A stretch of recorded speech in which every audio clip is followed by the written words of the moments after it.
These kids were so innocent. They were Christian kids. They were really made for each other.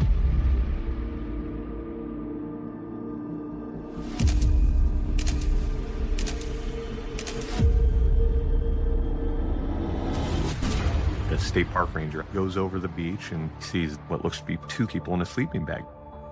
It was immediately clear that they were deceased. It didn't appear a murder-suicide, and absolutely nothing was missing. Who did Jason and Lindsay know? Where have they been? Who could they have ran into? Is there anyone that would want them dead? He had frozen animals in his apartment. He was definitely kind of living on the fringes. It was parents' worst nightmare.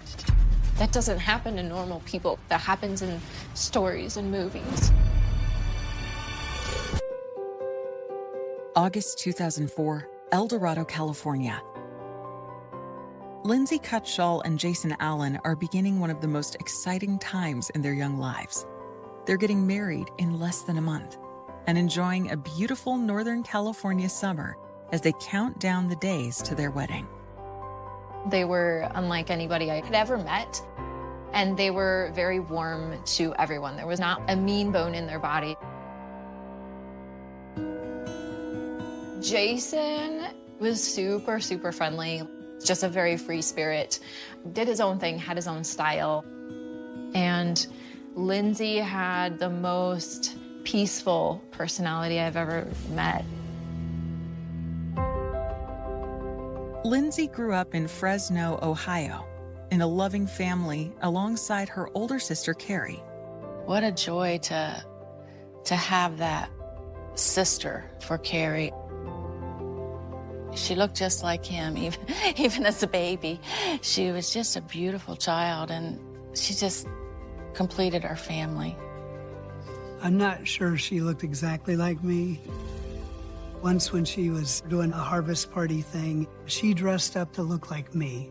At the time I had a mustache, and she penciled in a mustache and wore a suit and tie, and I felt very blessed and honored that she would do that. Very sweet kid.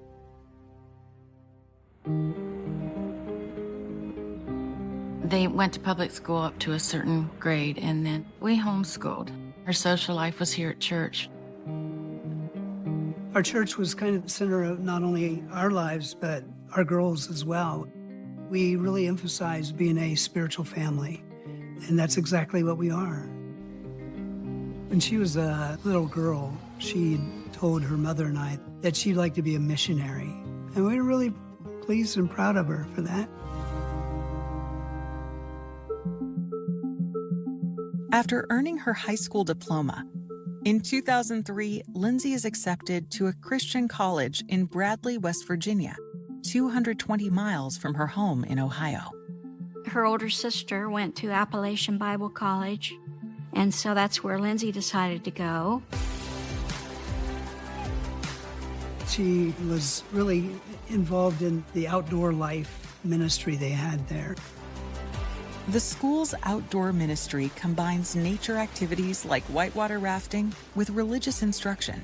She really was good at counseling young kids and leading them and showing them Christ.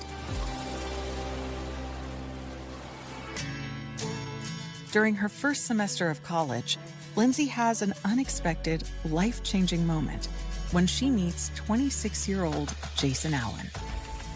He had graduated and went back down to be a whitewater rafting guide, and that's when they got together. Jason is from West Michigan and shares Lindsay's passion for spiritual outreach through the great outdoors. He came from a great family, and he grew up in a wonderful home.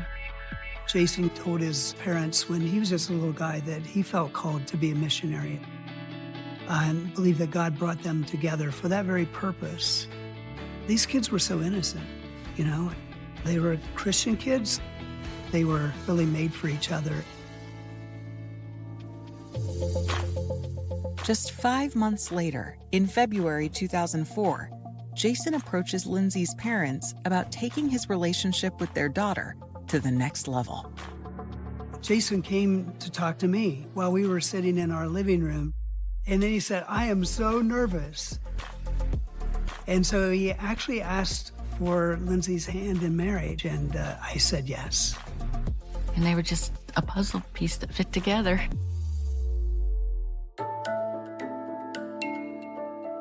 Lindsay and Jason set a wedding date in September.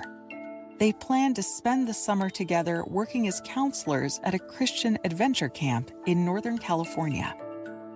During the day, they would take the kids whitewater rafting, rock climbing, and long hikes and swims that really challenged the kids.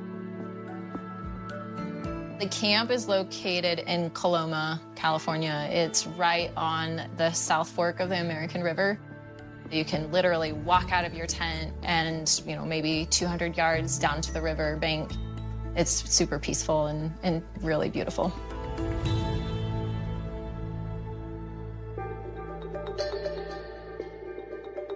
On the 1st of June, 2004, Lindsay and Jason load their car for the drive from Ohio to California. The last time we physically saw her, she was a little nervous.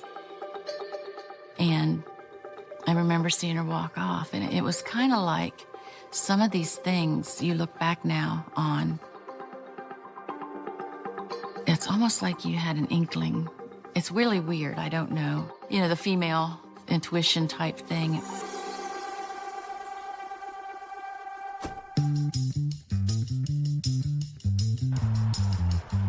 When they arrived at camp, everyone's new, and I just remember seeing Jason and thinking, he's so tall.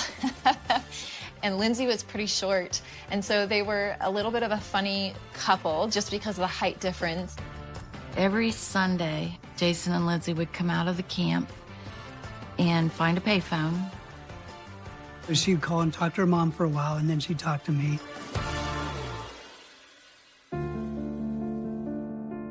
On Friday, August 13th, as their exhilarating summer begins to wind down, Lindsay and Jason plan one last adventure.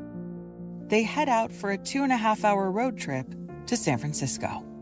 Everybody had the weekends off. That last week, their plans were to go out to see the Golden Gate Bridge and camp and get away because it was the last weekend and they wanted to spend some alone time together as a couple. Sunday early evening, you would be expected back to camp around 4 or 5 o'clock because that was when we prepped for the week. That Sunday evening, the couple doesn't return to the camp. They took work serious. So when they didn't show up, first it was like, this is weird. What's going on? But nobody jumped to any kind of crazy conclusions. They thought, oh, well, maybe they got stuck in traffic, or maybe their car broke down because they drove a really old car. When Lindsay fails to make her weekly call home, her parents grow concerned. We were nervous when the phone call didn't come because she never missed a Sunday. When Monday rolled around, the concern was growing because we were thinking, okay, well, if their car did break down, I'm sure they would call us by now. But nobody knew where they were. And that's the moment where you go to that dark place of thinking the worst.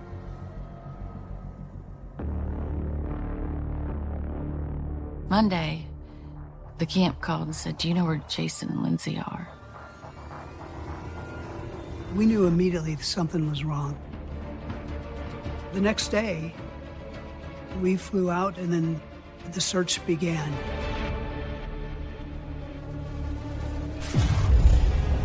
Investigators discover a window into Jason and Lindsay's final moments. Both got big smiles on their face, just enjoying a tourist day out in the city, enjoying life. Gifts from the beach, the pictures, and these writings. And chase a possible killer who stays just out of their reach. He was definitely living on the fringes, alternate lifestyle. He was somewhat savvy with weapons. She had messaged him saying, maybe I should just go turn you in for that 50 grand reward. And why don't you go shoot some more people and try to get away with it?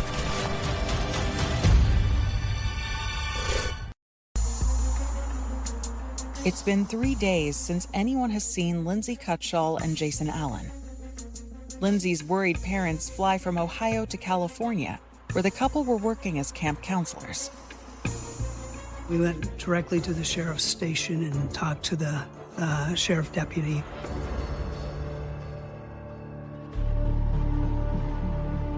We get missing persons cases all the time, and most of the time it could be anything. It could be something simple. He said, maybe they went and got eloped and got married. I said, no, they wouldn't have done that. They're excited about this wedding. They're serious about this job. That just wouldn't have happened. Deputies tagged the license plate of Lindsay's red car as missing in the DMV database. Kathy and Chris next head to the Rock and Water camp, where Lindsay and Jason's fellow counselors, wondering if the couple returned early and ran into some kind of trouble, have already started their own search in the area. They're all outdoor adventure type people, so they knew the places where they could possibly have fallen and gotten hurt.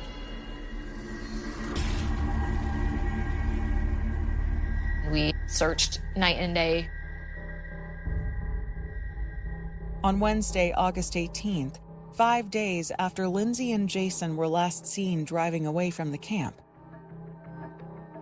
a park ranger is traveling along the coastline in Sonoma County, about 165 miles away. He came upon a red car. It was off the side in a pullout, but they're facing the wrong direction. So this park ranger, he runs the license plate, and it immediately flagged like, hey, this is a missing persons case out of El Dorado County.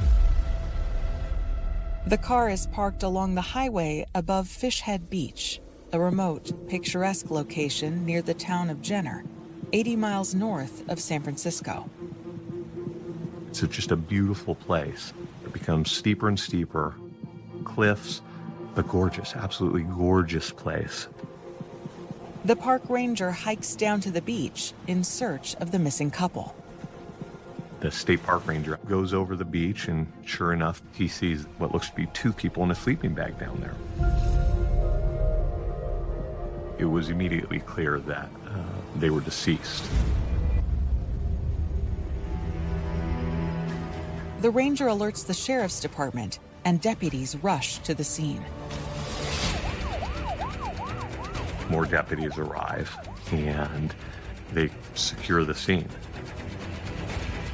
Deputies discover that both young victims were shot once in the head.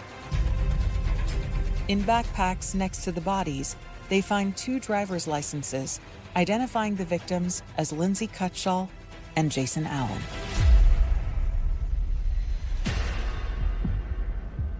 It wasn't immediately clear what exactly happened. There's no weapons here, so it didn't appear a murder-suicide. Absolutely nothing was missing, so it doesn't appear that it was a robbery. There was no sign of any type of sexual assault. Investigators look for anything that might yield a DNA sample that could be traced to a suspect. One of the things that was collected was this beer. So we get DNA off that, but we don't know if it's involved or not. They used metal detectors to look for shell casings. They didn't have that at the scene. The killer collected the shell casings off the beach after the murders. So that's just a cold, calculated murder. As the investigators continue to process the crime scene, news of the awful discovery quickly makes its way to the camp and Lindsay's parents. They found their bodies on an isolated beach. What they thought was a safe place was the parents' worst nightmare.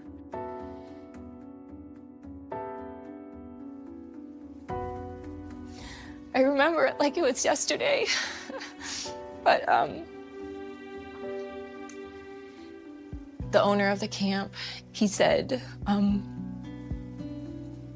Jason and Lindsay were found, but they're dead.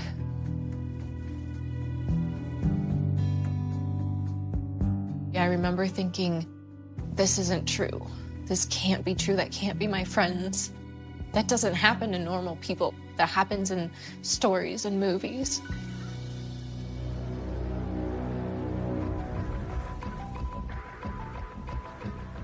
Back at the beach, detectives find a disposable camera in Jason's backpack.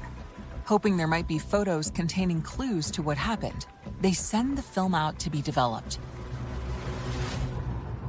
Several hours later, the photos come in. What detectives see deepens the mystery of Lindsay and Jason's final moments.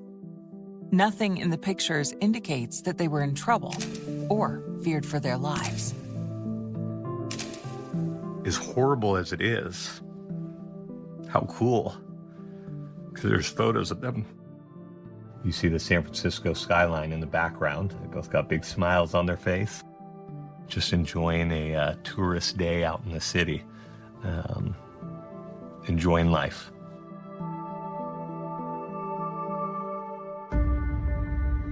Detectives soon arrive at the camp to meet with Lindsay's parents and offer what comfort they can.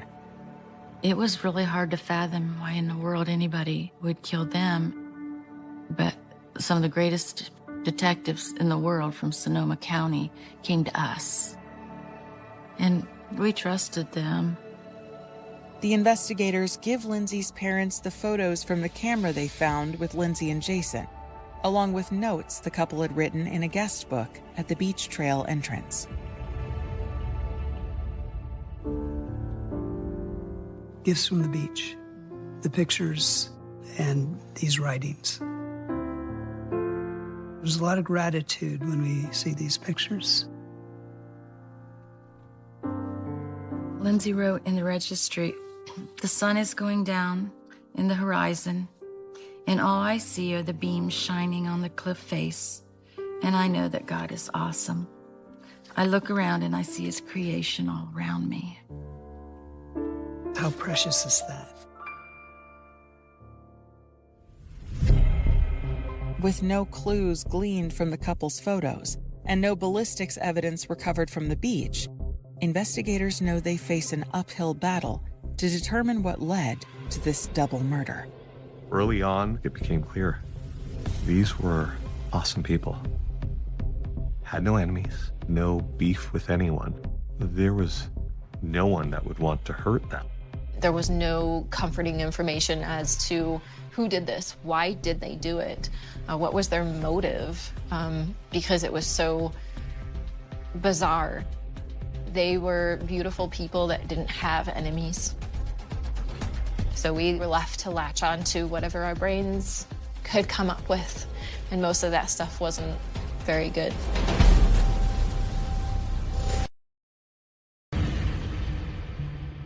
Sonoma County detectives investigating the murders of Lindsay Cutshall and Jason Allen can find no immediate explanation for why the couple was shot to death on an isolated beach, and nothing pointing to a suspect.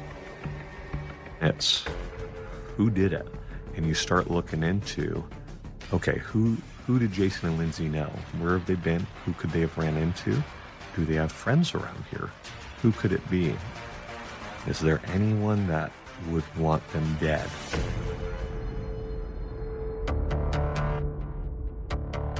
Investigators hope to create a timeline of Lindsay and Jason's movements after they left the camp on August 13th, knowing that retracing the couple's steps might lead them to the answers they need.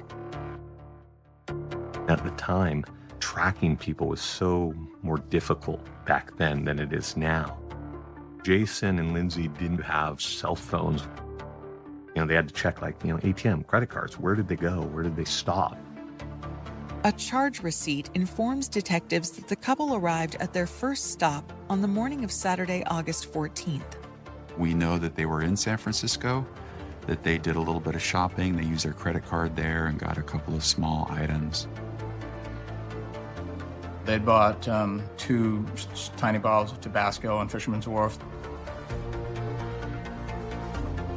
They were there having fun, tourists in San Francisco. Detectives contact the store, but the owner doesn't remember Lindsay or Jason and doesn't have any security cameras. They leave San Francisco, we believe, sometime early on Saturday. Another charge receipt from later that afternoon shows that after leaving the city, Jason and Lindsay traveled around 60 miles north.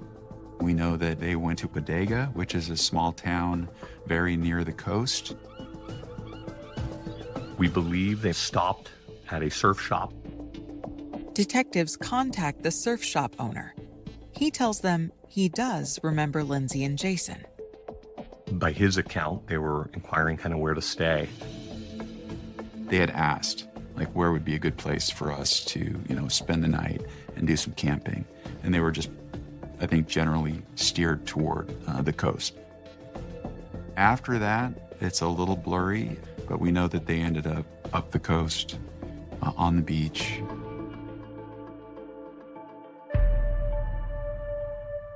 As police try to put the pieces of Lindsay and Jason's journey together, word of the murders hits the media. My husband and I had the news on, and all of a sudden it came on the TV, picture of Lindsay and Jason, and it was terrible, really. Really was very difficult. A lot of people were troubled by this murder because they felt like it could happen to them. It could happen to their family. It could happen to anybody who's visiting, spending the night out at the coast. It had a big impact on the community. People were really unnerved and frightened and just kind of generally freaked out that this had happened. Some people bought guns or borrowed guns from neighbors. There was a community meeting. The whole room was sort of pressure-filled. The sheriff's office had no suspects. We had a lot of news coverage following the murders. Ultimately, they got over 1,000 tips and calls. One in particular catches the investigators' attention. On Saturday, August 21st, a woman calls the Sonoma County Sheriff's Department and urges them to look into a man with a criminal record who frequents the Jenner area. Sean Gallen, he was a known person. He had fish and game violations. One of his girlfriends, she came forward and said, hey, he's not right. He's doing weird things. He's a kind of self-styled survivalist. He killed animals without a license. He used drugs heavily.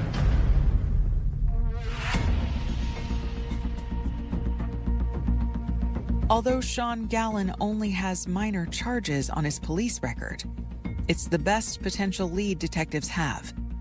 They rush to his home in Guerneville, 20 minutes inland from the beach in Jenner. They questioned him about those murders, and he denied any involvement in the Jenner murders. He was adamant, denied it. Wasn't him. At that time, they searched his apartment. They found guns, ammunition, Kevlar vest, a spear. We had our thoughts, our suspicions. There was a hope that there would be some way to link him to the Jenner murders.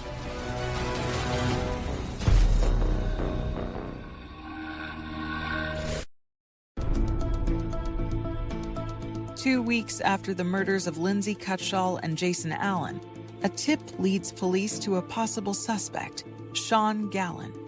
A search of his home turns up guns and several strange items. He had frozen animals in his apartment. He was definitely kind of living on the fringes, alternate lifestyle. He was somewhat savvy with weapons, and he was, I would say it's fair to say, a bit antisocial.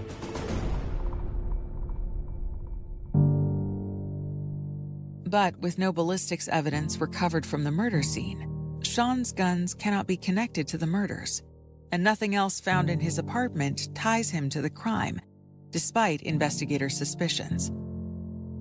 The case is back to square one. Devastating news for Lindsay's parents, who have remained in California seeking answers. I think we kind of expected an arrest. We were there a couple weeks, and then when we came home, we had their memorial service to get ready for.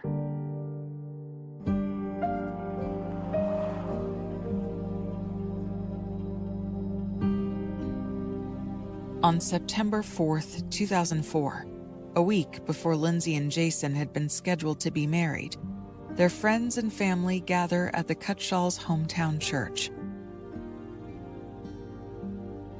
Lindsay's already picked out her flowers for the wedding, and the florist in town, when she found out what had happened, she made up her bouquet in a vase and brought it over to her memorial service, and it was really special. Very special. 8 weeks after the murders, California authorities, desperate for new leads, offer a $50,000 reward for any information on Lindsay and Jason's deaths. It appears to reignite the case.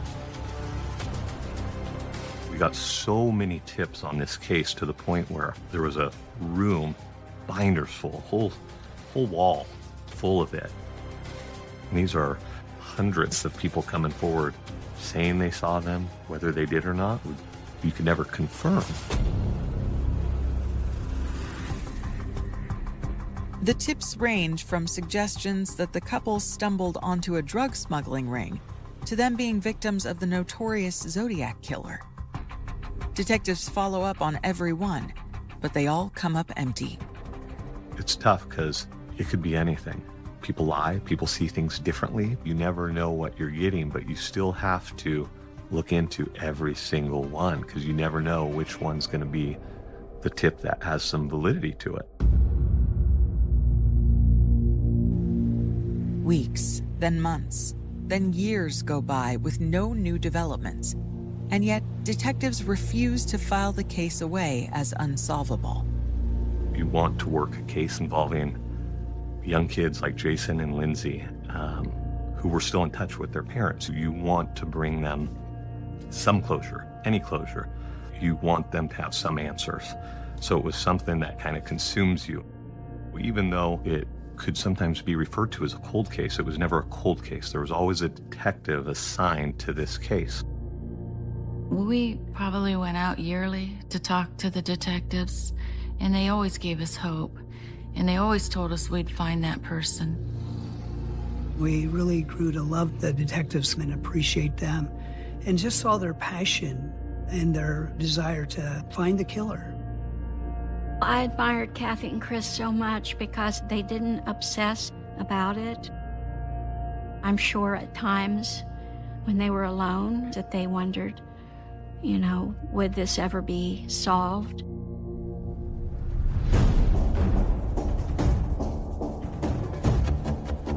After 5 years, Chris and Kathy Cutshall get a glimmer of hope that they will finally get some answers. There was a man who had been a fugitive, the main suspect in a 1972 killing on an island near Vancouver or in British Columbia. It was a similar kind of killing, 2 young people on a beach who shot in the head. After those murders, the suspect, Joseph Burgess, had vanished. What happened in summer of 2009 was that this man turned up. He got in a shootout with sheriff's deputies in New Mexico and was killed in that shootout, along with the deputy that he shot. Although the 2 homicides occurred 40 years apart, since Burgess had made his way to the U.S., detectives pursue a possible connection. They had his DNA, and so we tested that DNA.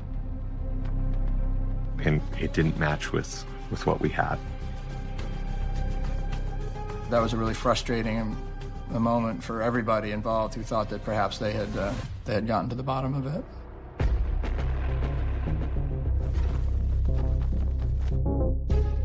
Once again, the case threatens to go cold.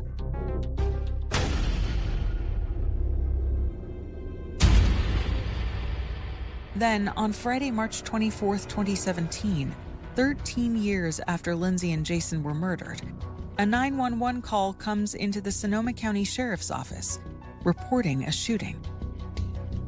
And it changes everything. And I remember getting that call and just going, oh my gosh, this is it. This is what we've been waiting for.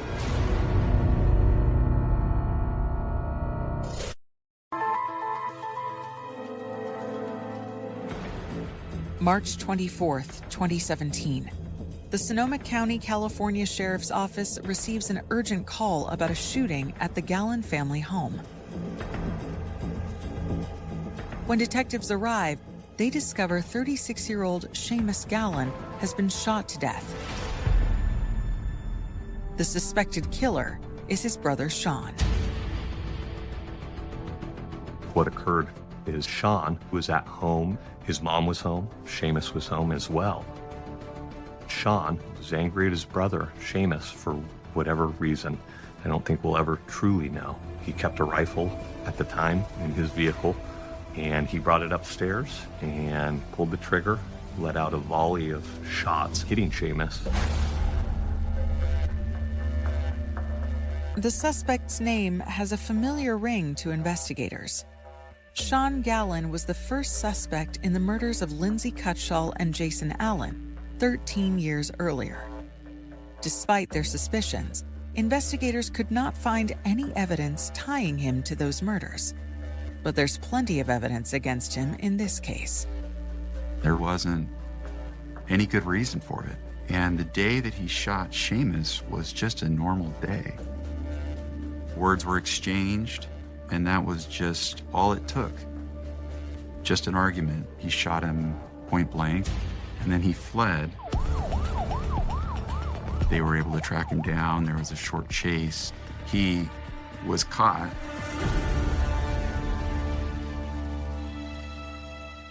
In my first interview with Sean, when he had killed Seamus, he confessed. It was clear. He described how he did it. It was a fully functional AR-15 style rifle. And he says he put it in full auto and pulled the trigger. I believe it was probably like 7 shots, the initial volley. The rifle stopped after that initial volley of shots. So he said he cleared it and then aimed at Seamus's neck and executed him right there. Once I got that out of Sean, then it was time to switch gears. Now, Detective Horstman has the perfect opportunity to confront him about the 13-year-old murder. So I asked him about the Jenner murders, and he denied it. He said it wasn't him. And I asked him, are you willing to take a polygraph? You know, clear your name. If this isn't you, this is the time. And he agreed to it. I remember when the detective was done with it, he met with me and the other detectives in our unit. He said, "This is your guy." He had no doubt in his mind that Sean was lying and it was him. It's a stunning development, but polygraphs are not admissible as evidence in California courts. Sean's DNA does not match what was found at the beach, so the investigators know they need to find concrete evidence to prove his guilt. We started brainstorming what we were going to do, and with the new crime, we could then write search warrants. One of the search warrants was for Facebook, and we delved into all that information going back years, private messages, group messages. When detectives examine Sean's social media, they discover a trove of disturbing posts. Sean Gallon had occult images on social media, posts on Satanism, that kind of thing. They also uncover a private message with disturbing implications. One of the private messages that we located was from one of his exes, and she had messaged him, "Maybe I should just go turn you in for that 50 grand reward, and why don't you go shoot some more people and try to get away with it?" And at the time, There was only one case here in Sonoma County that had a 50 grand reward, and that was this case. So that stood out. Like, this girl, he told her, she knows, she's threatening this is our guy.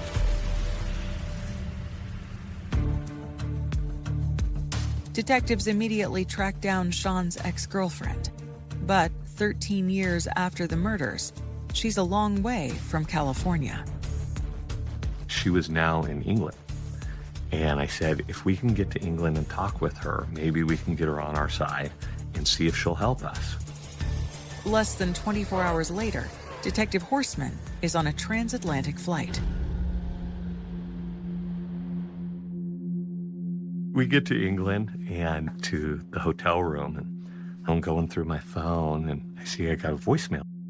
I hit play, and it's somebody from the Sonoma County Jail, one of the correctional deputies there, saying, hey, Sean Gallen just passed us a note saying he's ready to confess to 2 murders. It would have taken us too long to get back from London, so I wasn't there for the interview.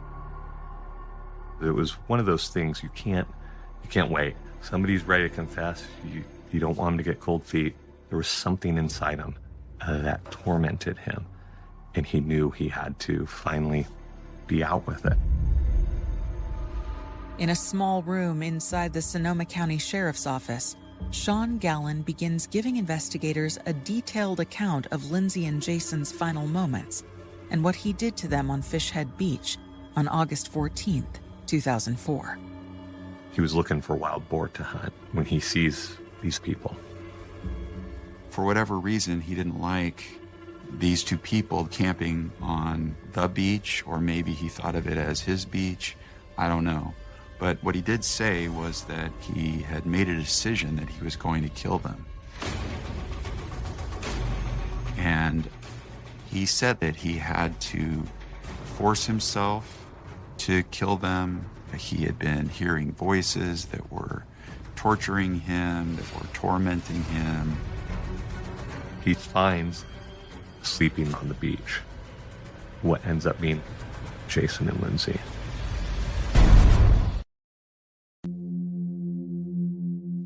Years after Lindsay Cutshall and Jason Allen were shot to death on an isolated California beach, Sean Gallen is finally confessing to the murders.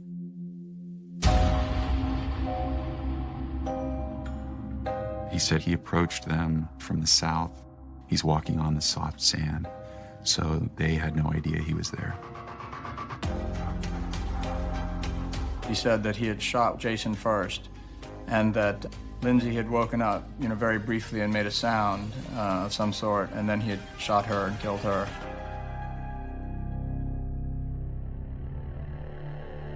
He said that after that, he collected the casings. He claims to have hung around them for a little bit of time, and ultimately he leaves. These victims never knew or met Sean Gallen. They hadn't done anything to him. They didn't have anything that he wanted. It's just utterly inexplicable.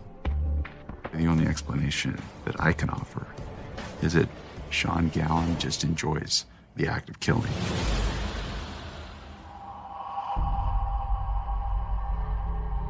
My take on it is that once he realized that he was completely busted for the murder of his brother, he understood that he was done.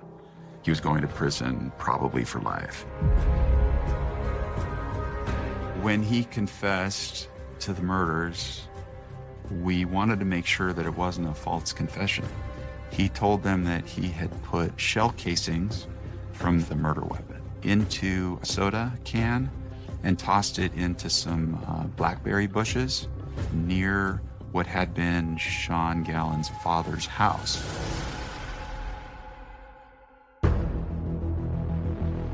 Investigators head to the location, hoping the evidence still exists there.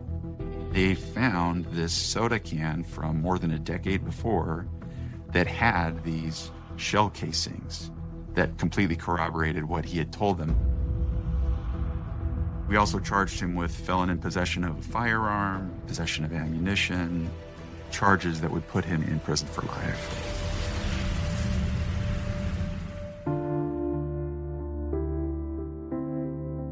When he was arrested, all these things come flooding back and all these memories. It was a relief that everybody had been waiting for years, but also a shock. It's a really long time to have anyone not know why they died or what they died from. I think the hardest part was that it was a mindless crime, that it didn't have a reason, that it ended two people's lives who were phenomenal. Finally, we knew it would happen. We were happy. We were sorry that another person had to be killed for this, but it was like, well, here it is. It all came together. Ultimately, Sean did plead guilty to the murders of Jason and Lindsay. He was sentenced to 3 consecutive life terms plus 94 years on top of that.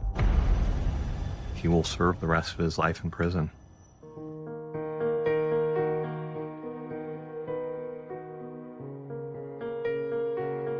I miss the spontaneity that they had, that they were up for anything at any time. Always excited about life. We were very good friends, and I miss that. She had the best hugs. I miss her smile. She had a great smile, great outlook on life. Both Jason and Lindsay, they could teach me so much. Knowing how happy they were is comforting, very comforting. And knowing that they fell asleep that night on the beach and they woke up in heaven. They were happy together and loved each other and loved being together, and God took them home together.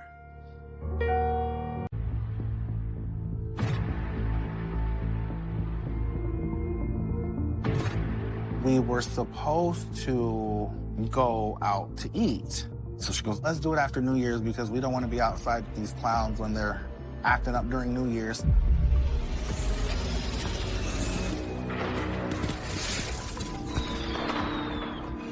We can see this person go to Jamie's apartment and then is seen again exiting. His sweatshirt was blood-soaked.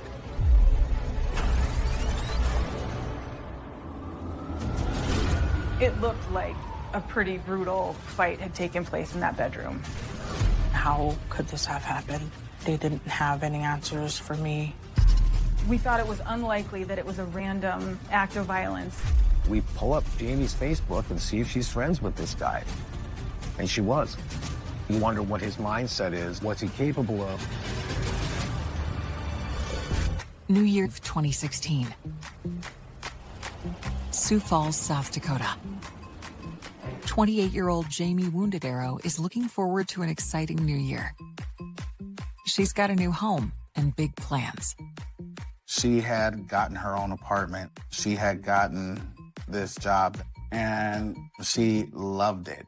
She was proud of the fact that she did all of this stuff on her own. It kind of gave her that confidence, like, I can do this. Now I wonder how much more I can do.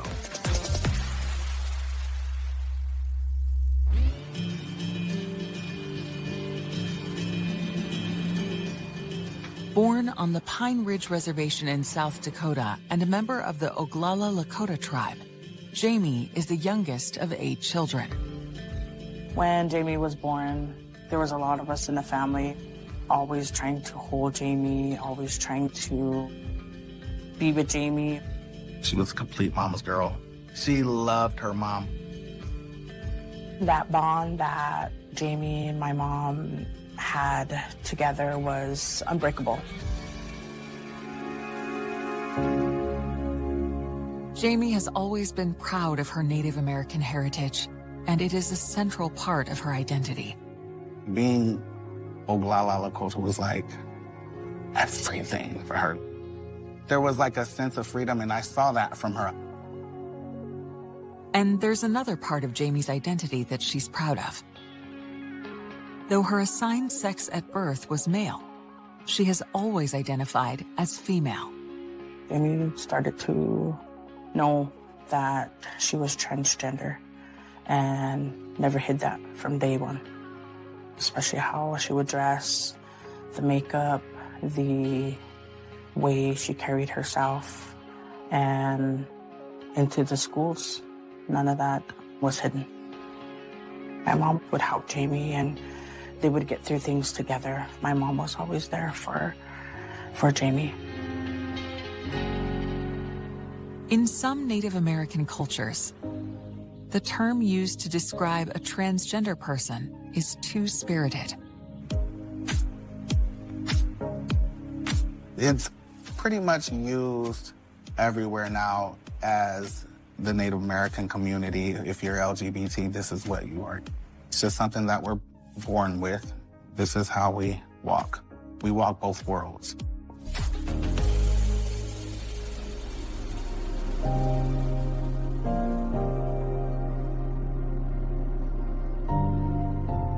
While Jamie was accepted by her own family, others on the reservation weren't as open-minded. Jamie had a heavy weight on her due to being transgender. The negativity that was going around and what Jamie had to go against. She used to tell us stories about how she was picked on, and she really didn't seem like she could be herself. In high school, the emotional toll drives Jamie to drug and alcohol abuse.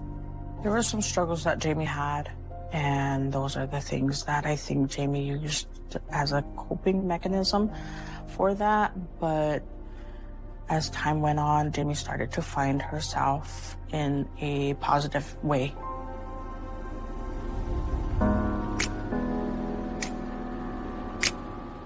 When Jamie is 26, she decides to leave the reservation in search of a more supportive community and to start working on her sobriety.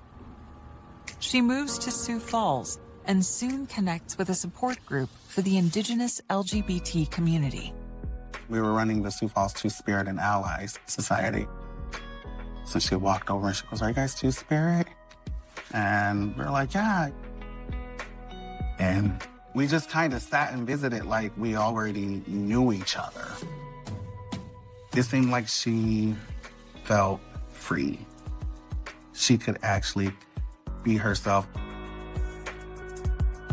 She got on the track of, actually, I'm gonna sober up. And she went to treatment. She got better.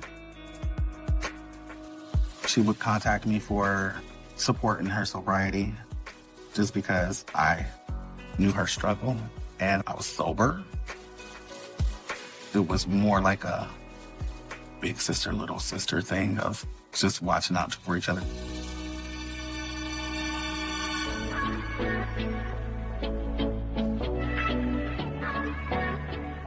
Now in 2016, Jamie has hit the 2-year mark of sobriety and feels she is finally in control of her future. She lands her dream job as a telemarketer, where she gets to connect with people from all walks of life. She had gotten this job that it was 5-star call center here. She loved it. And she actually sat and told me, she goes, "Sister, I feel like I'm good. I finally feel like I'm good now, in a good place." On New Year's Eve 2016, Jamie opts for a quiet night at home after picking up some takeout. Jamie and I spoke over the phone. We were supposed to go out to eat. So she goes, "All right, well, let's do it after New Year's because we don't want to be outside with these clowns when they're acting up during New Year's." And I said, "Okay, yeah, we'll do it." At 8:30 p.m., she settles in for the evening. Jamie had posted a meme of Marge Simpson laid out in a bed, obviously sleeping. And Jamie posted it in a joking kind of way, indicating that although she knew most of her friends would be out partying that night, she had no intention of doing so. And Jamie's sending out some text messages to family and friends that said, Happy New Year. Her loved ones don't know it is the final time they will ever hear from her.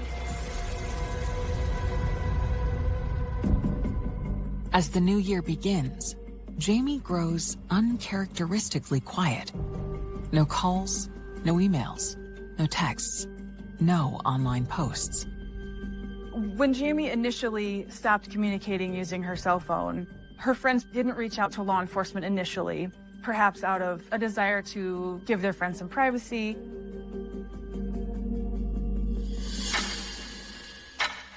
On January 6th, Sioux Falls police respond to a call for a wellness check at an apartment near the city center. The apartment manager called law enforcement after she had received some type of complaint from a tenant.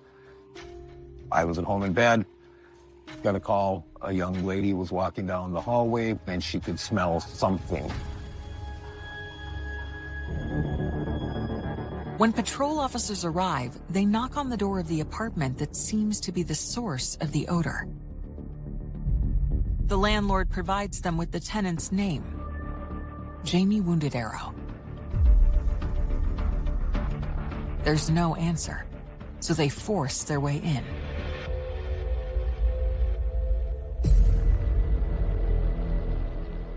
Nothing seemed to be in disarray in either the living room or the kitchen, but that was a different story once you entered the bedroom.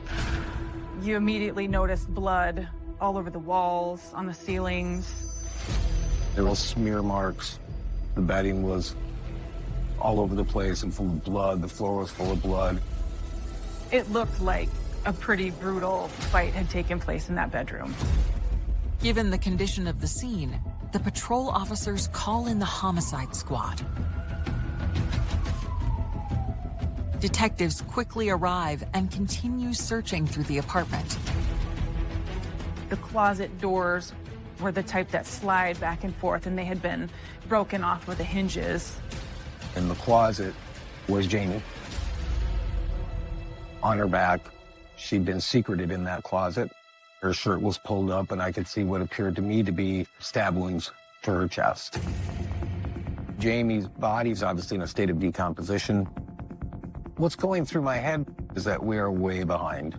Everyone talks about the first 48. We're way beyond that.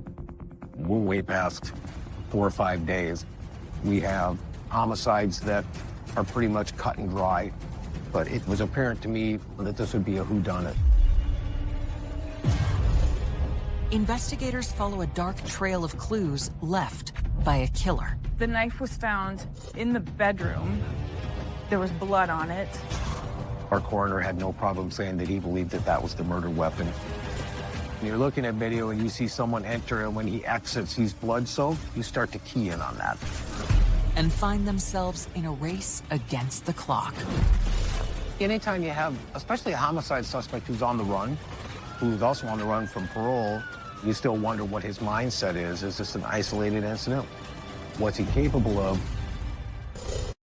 Sioux police have discovered the body of Jamie Wounded Arrow, stabbed to death in a closet in her apartment. They believe she has been dead for several days. The body is speaking to you, and it's saying a lot. I had some questions in regards to how Jamie's shirt was when she was stabbed. We pulled her shirt back down, and we could match the stab wounds on her chest to the rips in the fabric. So that helps to tell the story that her shirt was down when she was attacked. I believe he just attempted to secret her in the closet. When he pulls her by the shirt to get her in the closet, the shirt comes up around her neck. As they wait for the coroner to arrive, detectives turn to the rest of Jamie's apartment, searching for any clues. So in this crime scene, you're looking for things that are there and, more importantly, things that aren't there. Her phone isn't there. There's no purse there. It's apparent that somebody has left with these things. Although these items are missing, detectives don't see any signs of a break-in. As they continue to scour her apartment, they discover what they believe could be the murder weapon. The knife was found in the bedroom. There was blood on it. Jamie's body sustained 7 stab wounds, all of which were consistent with a 3.5 to 4 inch blade of a kitchen knife. That knife was bagged, sent into the lab for forensic testing. Our coroner had no problem saying that he believed that that was the murder weapon. With a killer on the loose, investigators know they must move quickly. Jamie's phone was missing. Obviously, that becomes a major focus with some of the investigators that I've tasked to find her phone.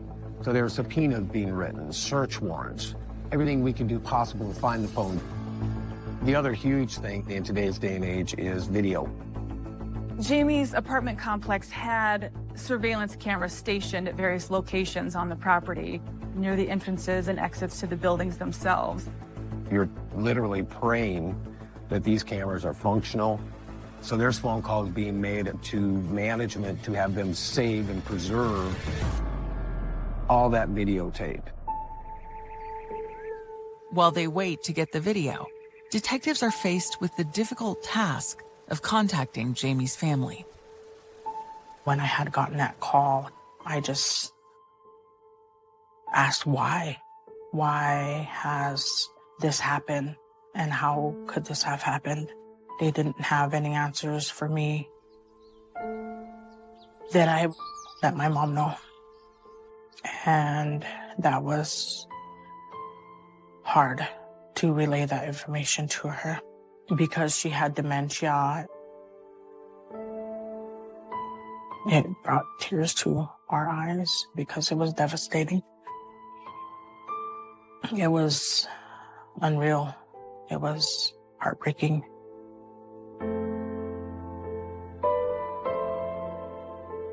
When I got the news, it was a big shock, a huge shock for us.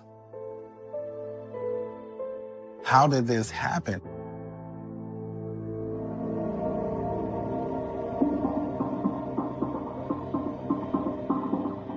News of the murder of a Native American transgender woman brutally stabbed in her own home quickly spreads. It's unusual. It is still headline news when a murder happens in Sioux Falls. So the fact that it happened on New Year's Eve to a member of the trans community was a really big deal. They wanted to make sure a killer was brought to justice. In search of answers, detectives begin questioning Jamie's neighbors. It was a huge apartment complex. I'd say probably 1,000 people living there. It seemed to be a place where people kept to themselves, people minded their own business, and so it wouldn't be unusual for a tenant to not be seen by his or her neighbors for a number of days. But you can't discount someone in the building having knowledge and potentially being involved. So we talked to all of them just to find if they were witnesses, and the canvas ended up revealing really nothing. Nobody heard anything. Detectives also look for clues in Jamie's cell phone records and activity on social media. It ends with her post at 11:08 p.m. on New Year's Eve. There was nothing there. This is the last communication she has. There is no usage of her phone, no private messages or DMs.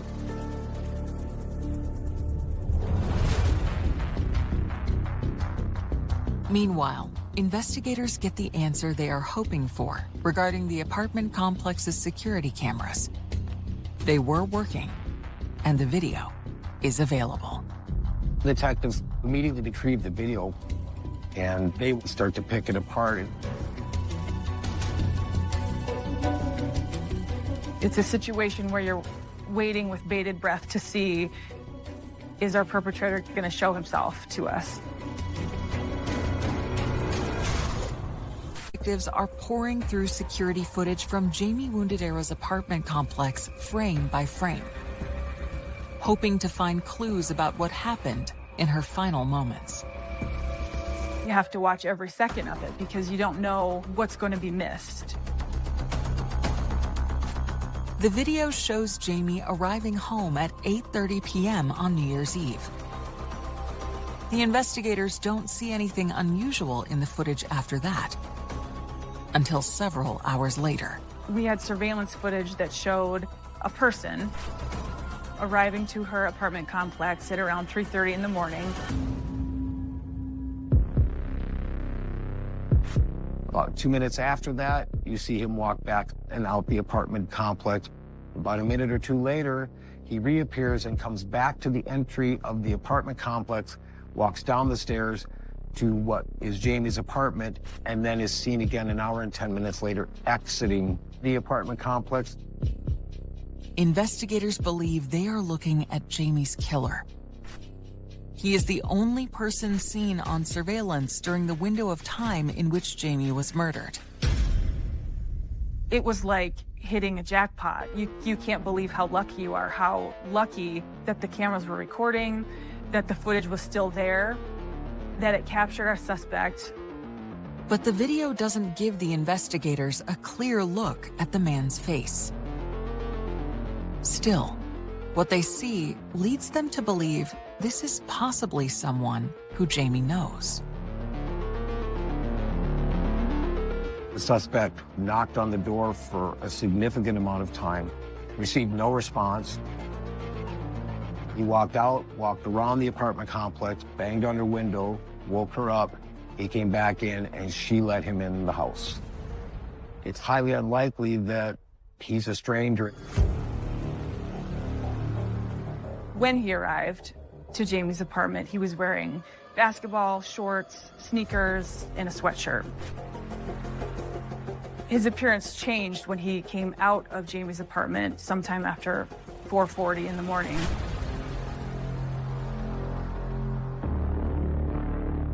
What they see next convinces detectives they are indeed looking at Jamie's killer. And you could read that this was a sweatshirt that said Peabody Energy on it. And it appeared to me that the sweatshirt was bloody. I'd go so far as to say blood-soaked. When you're looking at video and you see someone enter and when he exits he's blood-soaked, you start to key in on that.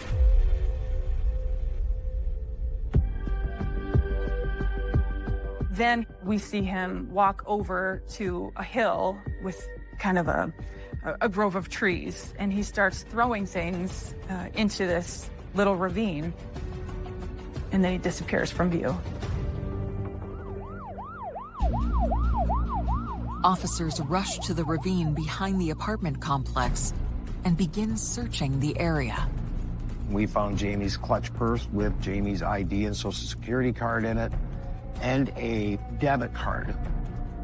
There was no money in it. We don't know if he had taken money out of it, but he certainly had not taken the debit card out of it.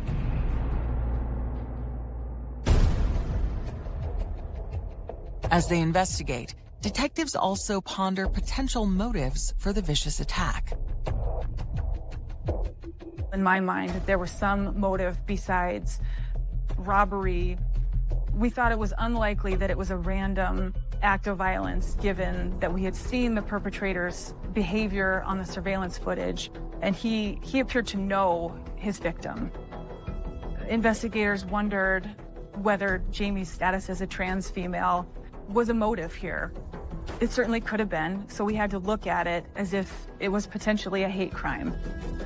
I remember on the news they kept saying, she's now the second or third transgender woman in the United States to be killed on New Year's. It was a shock.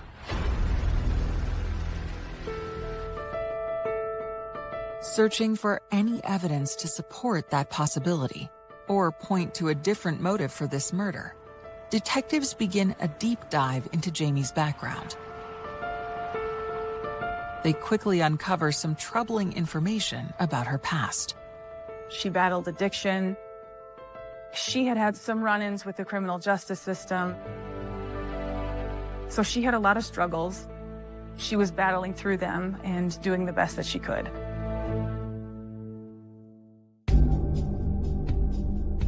The investigators learned that Jamie's struggles included a conviction for drug possession. As a result, the court had ordered her into a treatment program. She had been to the Arch, which is a halfway house in Sioux Falls. A halfway house means you're coming out of incarceration and they're trying to blend you back into society. There's AA meetings, there's any number of things that are geared to get a person who's in that system back out into society. But I knew from our investigation that while she was at the Arch, she came into contact with many felons. We know that sometimes people who are in treatment use the connections they make at those facilities for good, as we believe Jamie did. We also know people often use those connections for bad. There were a number of red flags raised. Detectives are if someone Jamie Wounded Arrow met during her stay at a halfway house might have been involved in her murder. Looking for any connection, they examined the data from Jamie's missing cell phone, and they find something unexpected. We learned that 2 calls had been placed after the time the likely perpetrator had left Jamie's apartment. She had already been killed. So we knew it wasn't her using the phone. It had to be the killer. Law enforcement was able to determine that the first call was a misdial. We could see through the records. We got a hold of this gentleman who had nothing to do with the case. After the wrong number, the records show the second call from Jamie's phone came at around 5 a.m. on New Year's Day to a woman named Brianna White Butterfly.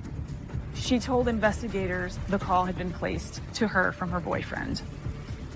She identified him by name, Joshua LeClaire.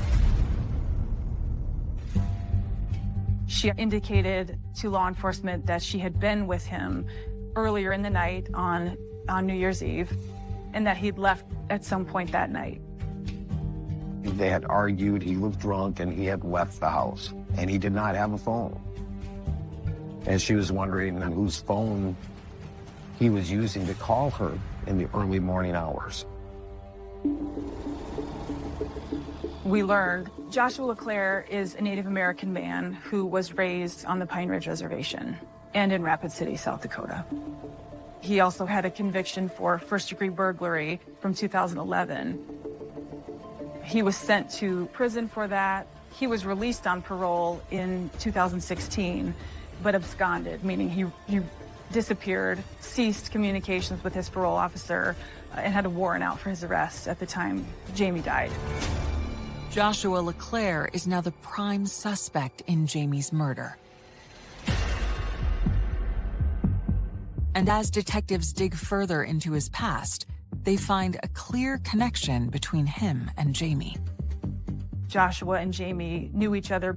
We know they had contact together at the Arch in Sioux Falls when both of them were going through treatment. There's obviously a connection there. So we pull up Jamie's Facebook and see if she's friends with this guy. And she was. We know that they had some communications, though we're not sure of the extent of their relationship and what it all entailed. Investigators hope Jamie's family can fill in some blanks about the relationship. It started out as far as Jamie helping with money, with $20 here and $20 here, and I don't know if there was a relationship there or what, but it had started because he was there also at the Arch. While Joshua LeClaire does seem to resemble the man in the security video, the footage is grainy, and detectives have no physical evidence linking him to the murder, or a motive for him to have killed someone who appears to be a friend. There was no evidence to show that Josh held any ill will towards her. None of this makes sense.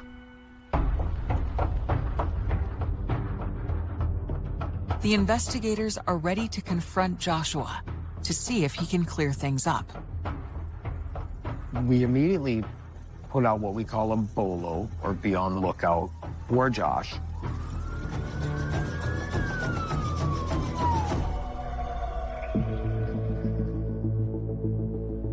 As they search for him, detectives also track down his friends and press them for leads on his whereabouts. Law enforcement started with Joshua's immediate circle, his girlfriend, friends who knew him, perhaps friends who had spent time with him in the days leading up to Jamie's murder. That led them to one of Joshua's friends who had spent time with him on New Year's Eve. The friend, Roscoe Poorbear, has an unexpected and stunning story to tell. Roscoe Poorbear told law enforcement he had in fact been with Joshua in the early morning hours of New Year's Day. Roscoe noticed that Joshua was wearing a bloody sweatshirt and saw Joshua throw the sweatshirt into a dumpster at a construction site.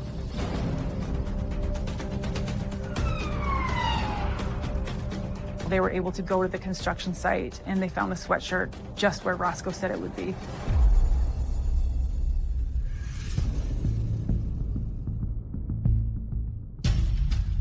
The bloody sweatshirt appears to be the same one worn by the man in the surveillance video from Jamie's apartment complex.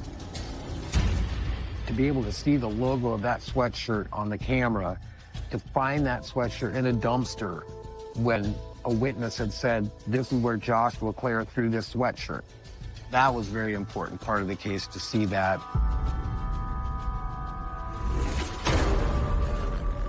As they send the sweatshirt to the forensics lab for testing, police also send the search for Joshua LeClaire into high gear. At this point, efforts to locate Joshua are ramping up significantly, with statewide law enforcement to check all corners of the state for locations Joshua may possibly be. The concern was, has he fled? Anytime you have, especially a homicide suspect who's on the run, who's also on the run from parole, you still wonder what his mindset is. Is this an isolated incident? What's he capable of? Will LeClaire, prime suspect in the murder of Jamie Wounded Arrow.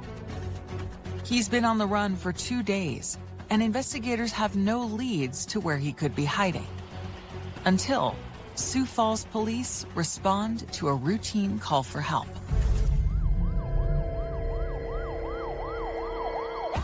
Local law enforcement were called to a report of an intoxicated person. They thought this was a call of a drunken, disorderly person who needed to go to detox.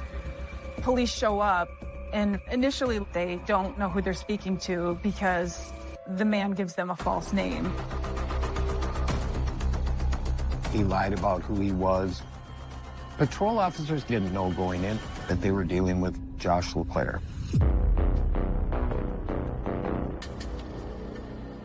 But once the officers arrest him for creating a public disturbance, they discover his true identity. Homicide detectives rush to the station to interrogate him about Jamie's murder.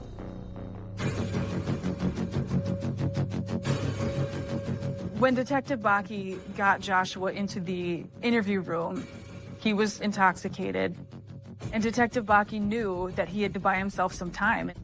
He offered Joshua coffee, offered him cigarettes in an effort to help him sober up. As soon as the detective sits down with his suspect, something catches his eye.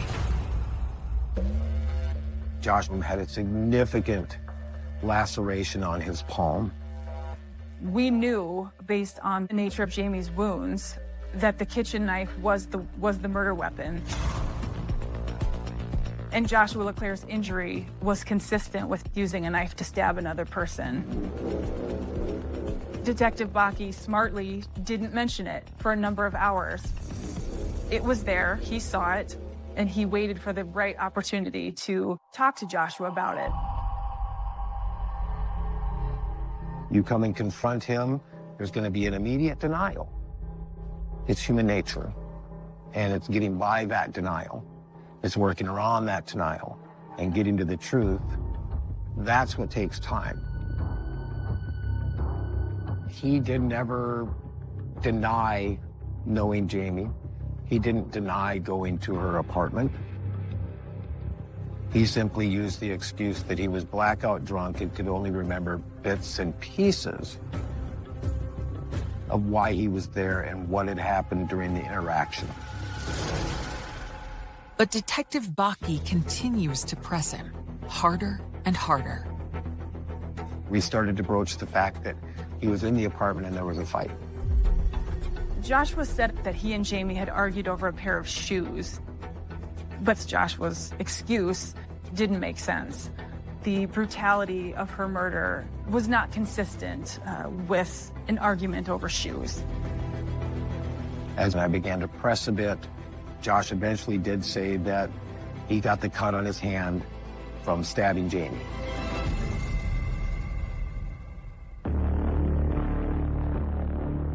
This was a confession. This meant, on top of all of the other evidence we had to that point, we had an admission: he is the killer.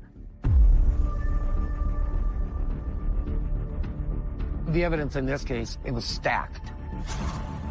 We had surveillance footage showing Joshua LeClaire had been to Jamie's apartment. We saw him on video throwing items of Jamie's into the ravine. We knew he had an injury to his hand, which could only have been caused by stabbing someone repeatedly and the knife sliding up his palm. We knew from Roscoe Poorbear that Joshua had the same sweatshirt we saw him wearing at Jamie's apartment, only when Roscoe saw it, it was bloody. And when the lab results come in, they show the blood on the sweatshirt matches both Joshua LeClaire and Jamie Wounded Arrow. All of that, along with Joshua's confession, left no doubt in anyone's mind that he was the killer. We don't know if Joshua panicked after he killed Jamie. He did some things which seem counterintuitive. He left the knife, he took her IDs, but left his blood. To a casual observer, someone who watches crime show TVs, they would question, why would the suspect do that? Well, the biggest factor, in my opinion, is that this person's never killed before. It doesn't make sense because it can't make sense. What we do know is that he did enough in his mind to try to avoid getting caught.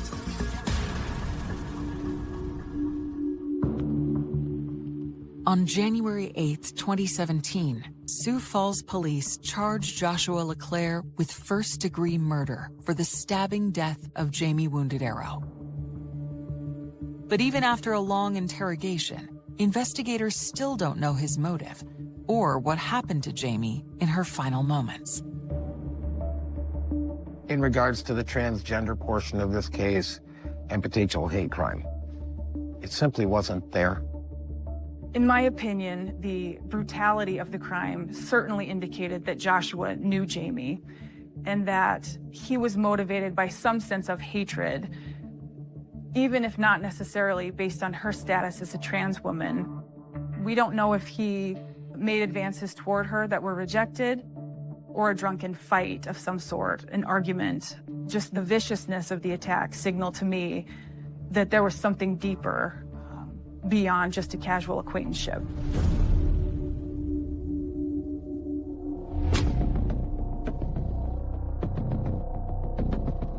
Faced with the overwhelming evidence against him, Joshua LeClaire pleads guilty. But before the court can hold a sentencing hearing, the confessed killer drops a bombshell. At his pre-sentencing interview, Joshua LeClaire gave information that changed everything.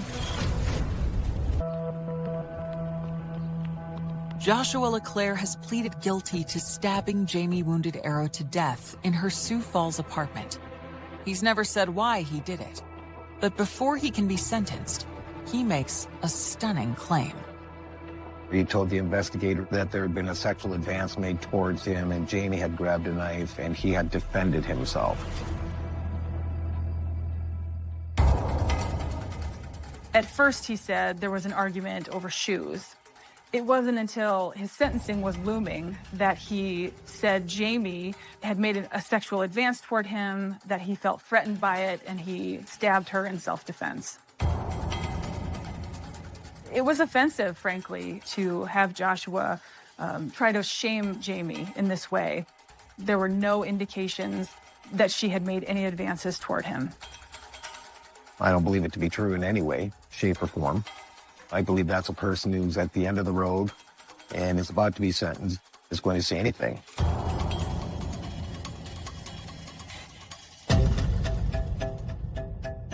The only person here who had defensive wounds to her hands and her forearms was Jamie, whereas Joshua had none of that.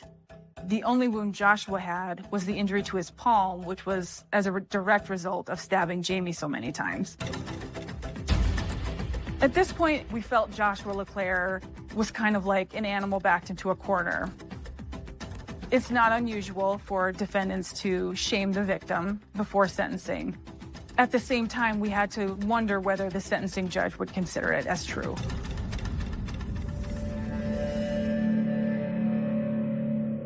The answer comes on June 26, 2018, when Joshua LeClaire appears in court for his sentencing hearing. Joshua asked for a lenient sentence, but he spoke about Jamie in the abstract as if he didn't know her. He said something to the effect of, "No one deserves to be killed this way." When he was the one who did it, it showed a remarkable sense of selfishness and a lack of true remorse. I just remember being there, and I remember seeing him. And I just kind of looked over like this, and I remember it was like, it was real. When it's somebody that you love, it's anger, it's sadness, it's a lot of emotions.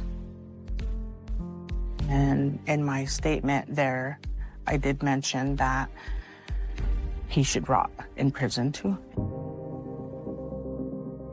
The judge rejects the claim of self-defense and sentences 27-year-old Joshua LeClaire to 65 years in prison, making him an old man by the time he gets out. It is, for all intents and purposes, a life sentence for him. This individual that took our sister's life, our baby sister's life, he got, what was given to him.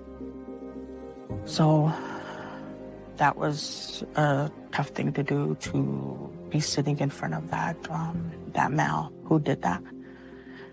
I think I cried for, I felt like forever. For Jamie's loved ones, the outcome is bittersweet. They were overjoyed that justice had been done, in spite of what had been done to Jamie. But there was a sense of dissatisfaction in that Joshua never really told the whole story. And we'll probably never know the real reason he was there and what happened between them.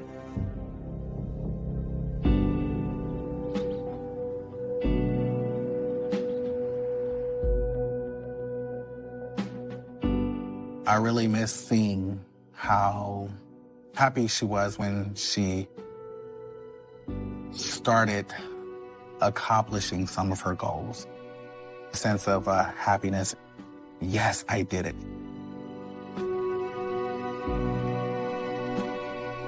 There's a lot of what ifs with Jamie's life being cut short and my mom having dementia. It wasn't just that one time that I had to break the story to her. It was every time that I went to go visit her. I would have to tell her each time that it was Jamie that was gone. And each time that brought tears to her eyes. And we had to relive it.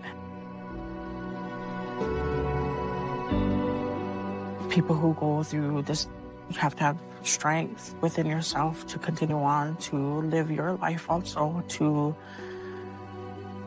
live for them.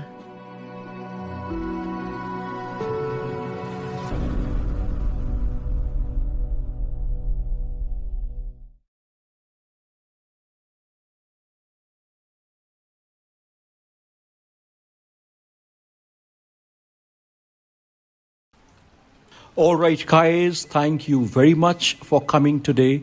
I have called you for a very special thing. We have an event day after tomorrow, and Khushi, you will make the necessary arrangements. Khushi, Yeah, sure, sir. you seem a bit off today. Everything is good, sir. Don't worry, I will do. All right, I am counting on you. All the very best.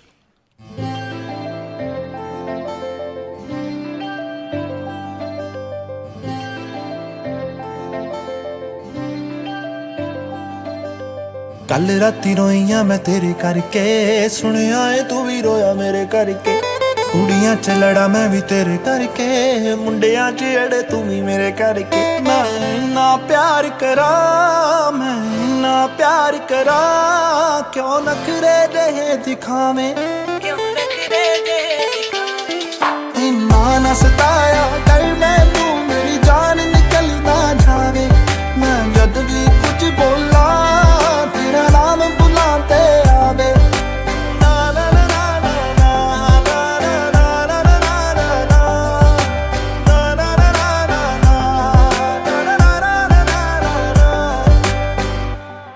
ਪੁੱਛਦੀ ਮੈਂ ਤੈਨੂੰ ਮੈਨੂੰ ਸੱਚ ਸੱਚ ਦੱਸੀ ਵੇ ਇੱਕ ਵੀ ਨਾ ਗੱਲ ਵੇ ਤੂੰ ਦਿਲ ਵਿੱਚ ਰੱਖੀ ਵੇ ਦੁਨੀਆ ਨਹੀਂ ਚਾਹੁੰਦੀ ਵੇ ਤੇਰਾ ਮੇਰਾ ਪਿਆਰ ਵੇ ਸੁਣ ਮੇਰੀ ਸੁਣ ਲੈ ਯਾਰ ਵੇ ਨਹੀਂ ਸੋਹਣਾ ਲੱਗਦਾ ਏ ਹੈ ਜਦੋਂ ਵੀ ਲੜਦਾ ਏ ਜਦ ਵੀ ਕਿਸੇ ਨਾਲ ਗੱਲ ਕਰਾਂ ਮੈਨੂੰ ਪਤਾ ਵੇਖ ਕੇ ਸੜਦਾ ਏ ਰਾਜ ਤੂੰ ਹਰ ਵਾਰੀ ਹੋਏ ਰਾਜ ਤੂੰ ਹਰ ਵਾਰੀ ਲਾਵੇਂ ਇੰਨਾ ਨਾ ਸਤਾਇਆ ਕਰ ਮੈਨੂੰ ਮੇਰੀ ਜਾਨ ਨਿਕਲ ਨਾ ਜਾਵੇ ਮੈਂ ਜਦ ਵੀ ਕੁਝ ਬੋਲਾਂ ਤੇਰਾ ਨਾਮ ਬੁਲਾਤੇ ਆਵੇ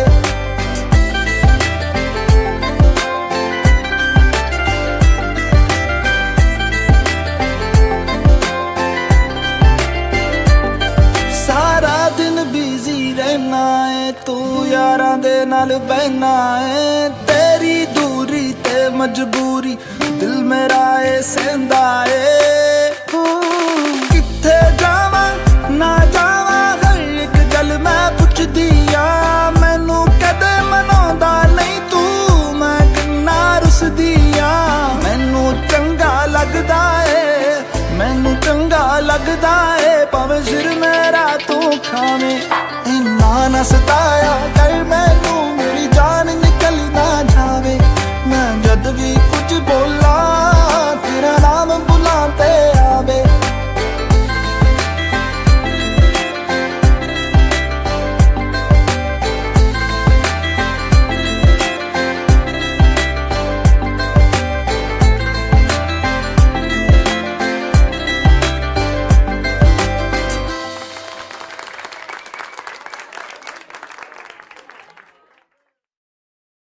Hey guys, तो अभी आपने हमारा दुनिया सॉन्ग देखा, सो प्लीज कमेंट करके बताना कि आपको सॉन्ग कैसा लगा। एंड हाँ, वीडियो को लाइक करना, जाने से पहले रिपल म्यूजिक स्टूडियोज के चैनल को सब्सक्राइब कर लेना।